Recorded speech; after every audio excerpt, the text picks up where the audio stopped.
Okay, today's drill is passing. So it's a short little exercise that you can do. It works really well on your own if you're able to have a wall or something to pass a football against. Also works well if you have a partner. So if you've got a brother, sister, mum, dad, anyone who wants to get involved, they can come and help you.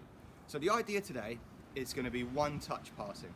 So previously in drills we've worked on controlling it, manoeuvring the football. This time it's really a focus on the accuracy of your pass and the movement of your body. The reason it's important is I'm using a marker. So you need to get yourself a marker. It can be anything. A sock, a bag, another football, a tennis ball, anything you've got in the house. And what you're going to do is you're going to constantly be manoeuvring around this cone. So quite simply, what it's going to be is you're going to start on this side of the cone. Hang on, let me move that so we can see a little bit better. There we go. We're going to start on this side of the cone. You're going to pass and go around the back of the cone so you finish on this side. And you're going to pass it back to this side. Okay? Quite simple.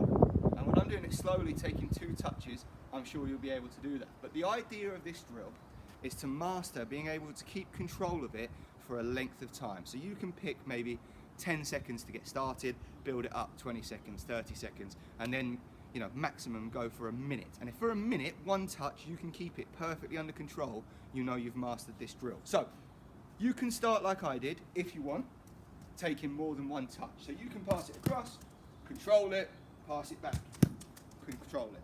Once you're feeling a little bit more confident, that's when you go to one touch. So can you pass it across?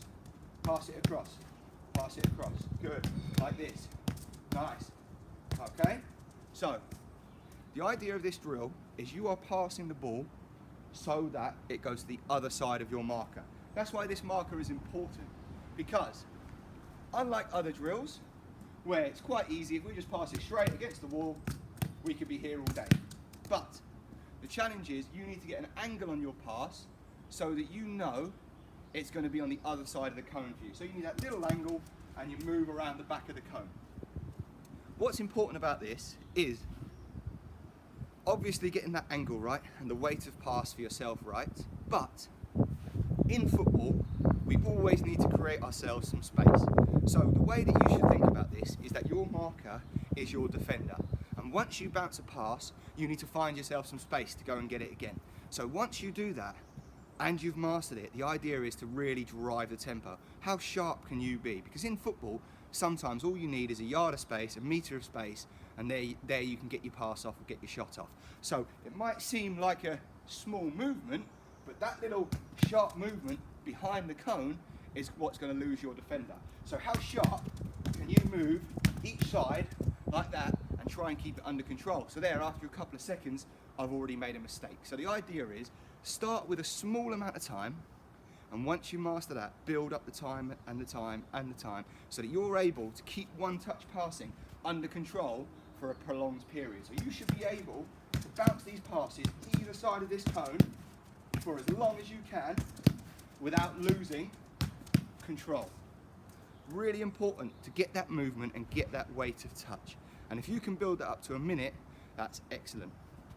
If you're feeling really confident, you can change the part of the foot that you're using. So something that's very difficult is you might want to practice with the outside of the foot. So now can you go outside across, just like that, outside across, outside across. So now, like that, a lot more difficult, I've already hit my marker. So that's the final stage. If you're really comfortable inside of the foot, each way, can you move to the outside of the foot and really challenge yourself to keep that under control? Give that one a go, let me know how you get on.